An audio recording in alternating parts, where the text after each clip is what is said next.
मेरे पास एक सर्किट है, ठीक है, a main supply, right? It is connected to a heater through wires. The wires have a resistance of 4 ohms, right? The power consumed by the heater is 1200 watts and it takes up 240 volts, right? From the formula P is equals to IV, I can calculate the current, right? And I will work out my current value and it comes out to be 5 ampere. Since it is a series circuit, the 5 ampere current flows throughout the circuit, right? Also, you need to understand that V is equals to IR, right? So the potential drop across the 4 ohm resistor is 4 ohm resistor, or the 4 ohm resistance wire is 5 into 4, that is 20 volts. If 20 volts is being dropped here and is being dropped here and 240 volts is being dropped here, the main supply will have its total value to be added of all these three components जहाँ पे potential drop हुआ है, the two 4 ohm resistance wires and the heater. In potential values add up कर लूंगा ताकि मेरी main supply की value मुझे पता चल जाए. So my total value would be 20 plus 20 plus 240, which is 280 volts, जो कि main supply की value है. If I were to calculate the efficiency is basically the ratio of power output upon power input, right? Into 100, right? By multiplying 100, I get the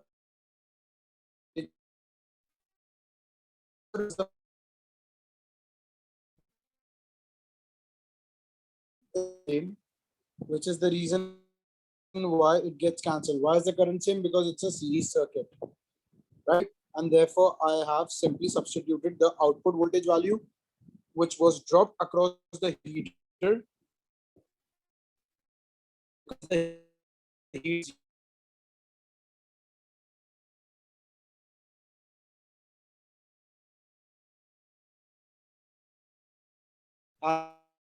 is your output accommodated in the input value. And therefore, I will realize that my efficiency of this entire circuit is 55.7%. Let's say for a minute, I had, now you know for a fact that resistance from O levels, you know that resistance is as the formula rho L upon A. So basically it is directly proportional to the length of the wire and inversely proportional to the area, right? Let's say if I'm decreasing the length and I'm increasing the area, don't you think my resistance decreases? From O levels, you know that resistance is directly proportional to the length of the wire and inversely proportional to the area.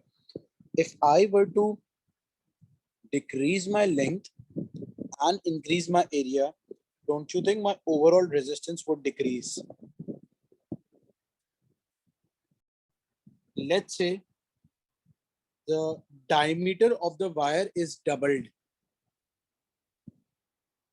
right? Diameter of the wire is doubled, meaning to say, you know for a fact, by the way, the diameter of a wire is of a circular cross section. So if I were to take the area of the circular cross section, it is pi r squared, right? If I were to quote this in terms of diameter, diameter is twice of the radius, or radius is basically the half of the diameter, right? Don't you think this would somewhat be upon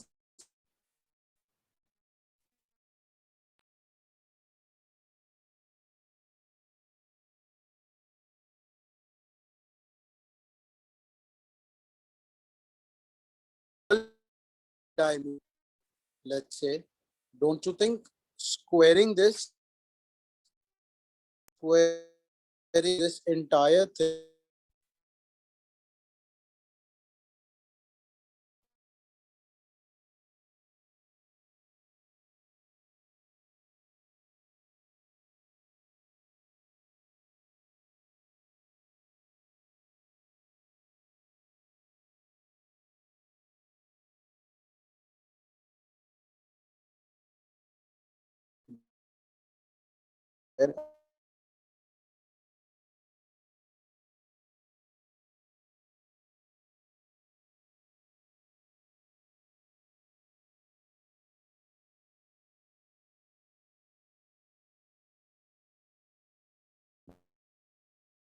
from O levels, you know for a fact that resistance is directly proportional to the length and inversely proportional to the area.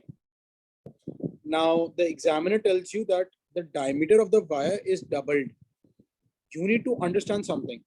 Area of a wire has the cross section of a circle, right? Area has the formula pi r squared. You need to understand that the radius is half of the diameter. So I'm simply putting that in my formula, right? Please understand that my formula can be written somewhat like this, right? Moving forward, if I were to double my diameter, right? Doubling the diameter meant squaring the entire thing, and that brought me down to somewhat this value, which means that my area now, the new area now, is 4 times the initial area. Pi d square upon 4 is basically the area, formula for area, right? If you check it off from here.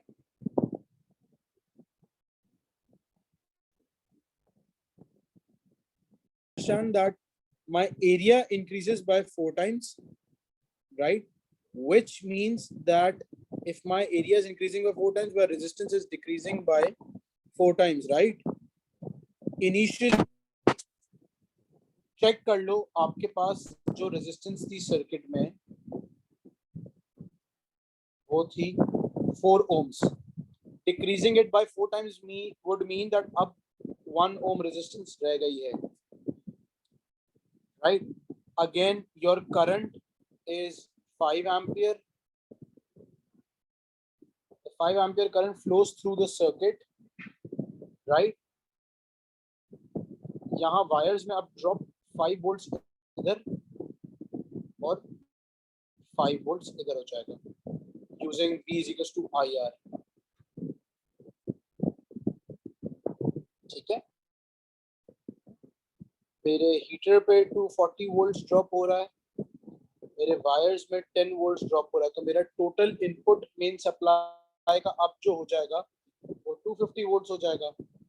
अब मुझसे efficiency अगर calculate करने को बोल दे, if they ask me to calculate the efficiency now, right, again output upon input, 240 was the output that was dropped across the heater, 250 was my now input, and you need to understand that your efficiency increased to 96% from 85.7% जो कि initially हमने calculate की थी.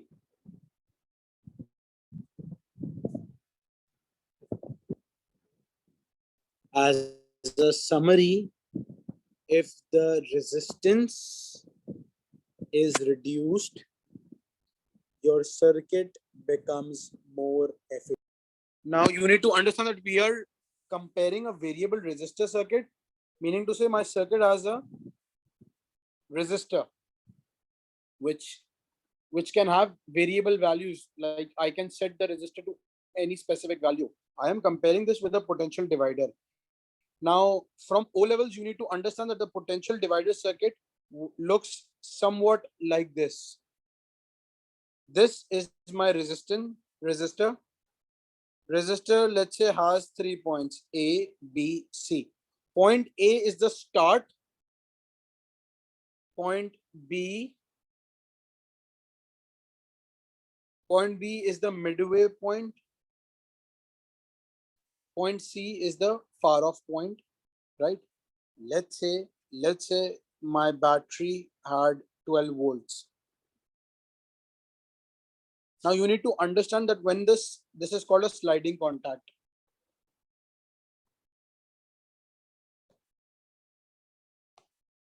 This is a bulb. When my sliding contact is placed at point A, I have not consumed any part of the resistor.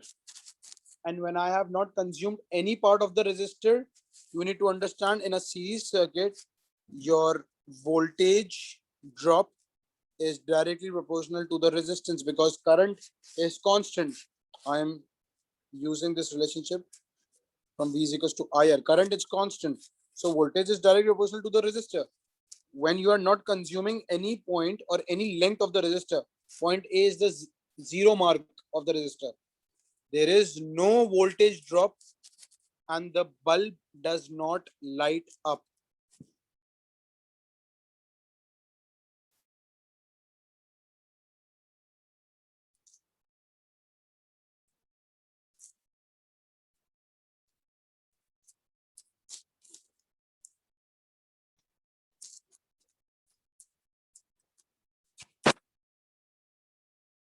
Let's say my sliding contact is moved such that I am now at point C. Now at point C, it is consuming the entire length of the resistor, meaning to say all of the resistance of the resistor is being consumed. The entire voltage is being dropped off at point C. And therefore the bulb will glow at maximum brightness.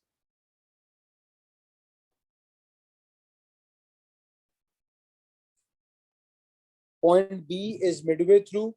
It is consuming half the length of the resistor. So at point B, it will be dim. This is what a potential divider circuit is all about.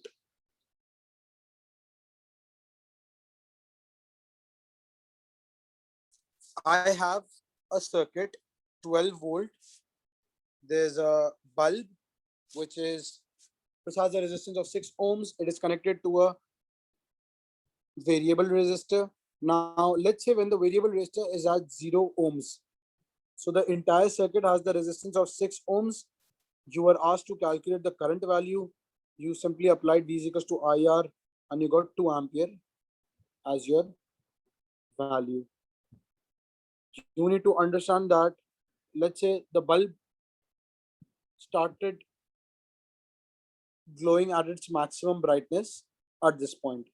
Let's say I'm increasing the resistance value of the variable resistor and I've set it at around 18 ohms. Now the total resistance would be 24 ohms. 6 plus 18 makes it 24. Your voltage value was constant.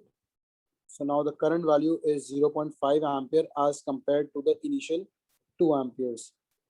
Here the bulb would be at minimum brightness, or you could say it is dim, right? Let's say I am using a potential divider circuit. Let's say I placed the potential divider at point B. The entire voltage is being consumed at point B, and your current value would be approximately 2 ampere. Therefore, the bulb glows brightly. Let's say when the sliding contact is at point A. Now, when we are at point A, there is no resistance value and therefore no voltage drop, which is the reason why no current flows and therefore the bulb is off. Now you need to understand something. The circuit with the variable resistor had a current range of 0.5 ampere to 2 ampere, right?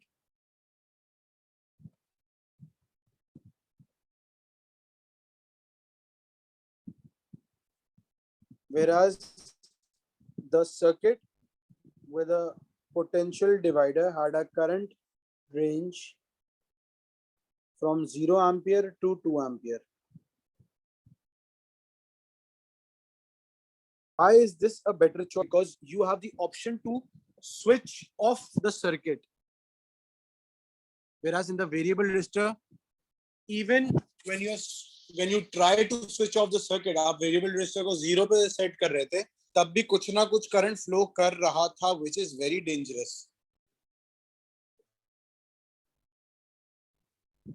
Right? Okay, using a sliding contact rather than a variable resistor is a much better option because of the fact that the sliding contact allows a larger range of operation, whereas variable resistor can be whenever, even if it's turned off, it will still give you some current flow and will dimly light up the bulb.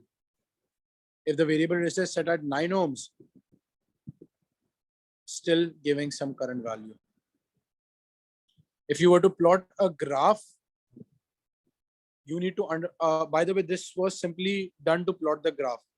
I had 3 sets of data. When the variable resistor was at 0, the current in the circuit was 2 ampere, right? When the variable resistor was at 9 ohms, current was 0.8 ampere, and when it was set at 18, my current was 0.5. This is a non-linear relationship, by the way. If you check, ये वाला portion बहुत ज़्यादा range का है, फिर range कम होती जा रही है और कम होती जा रही है, and therefore this is why it is a curve and not a straight line.